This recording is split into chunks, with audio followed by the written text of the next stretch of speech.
Пандемия вмешалась, но курс на дальнейшее развитие не изменился. В ходе традиционной ежегодной пресс-конференции для региональных СМИ генеральный директор предприятия «Газпром Трансгаз Ухта» Александр Гайворонский подвел итоги за год.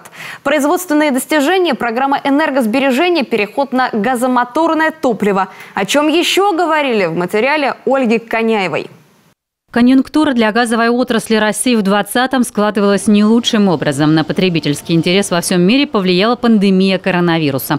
Но уже сейчас спрос на топливо компании «Газпром» даже превышает прогнозные показатели. В этом году планируется завершение строительства второй ветки Ухта-Торжок с вводом 5 компрессорных станций – Сосногорская, Новосиндерская и Новомикуньская на территории Коми. В перспективе и строительство третьих ниток системы газопроводов Ухта-Торжок и Баваненково-Ухта.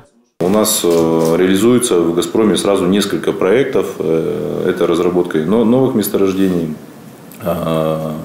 разработка Харасовейского месторождения, который должен уже заработать к 2024 году, увеличение добычи газа по Баваненковскому месторождению в ближайшее время, значит, с 2025 года увеличение. В 2020 году предприятие «Газпром Трансгаз Ухта» выделило 638 миллионов на природоохранную деятельность.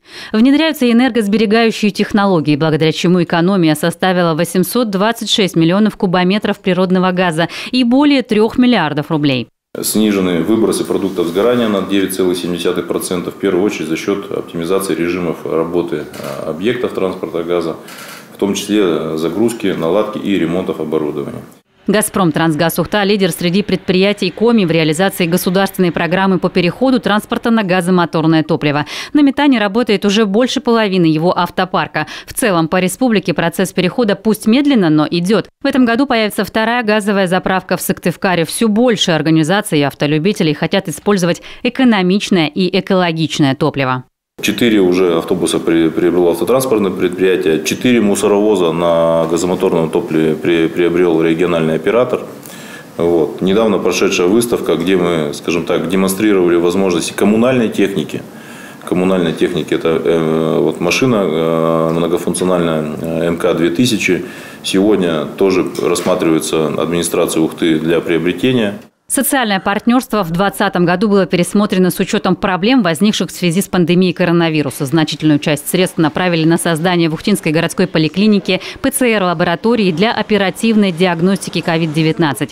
Также произведены ремонты в клубе поселка Боровой и во Дворце культуры Ухты. Оказана поддержка 62 подшефным учреждениям образования, здравоохранения, спорта и социальной сферы в 4 регионах производственной деятельности предприятия.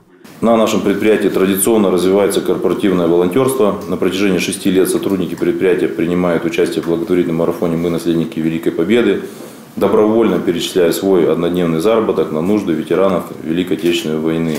В рамках соглашения о социальном партнерстве с правительством Коми в Ухте полностью обновлены аэропорт и детский парк. Завершаются капитальные ремонты 2 больниц и межтерриториального роддома. Продолжается реконструкция Центра творчества имени Корчевского и капитальный ремонт поликлиники восстановительного лечения. Также планируется организация рекреационных зон отдыха в природном заповеднике Параськины озера.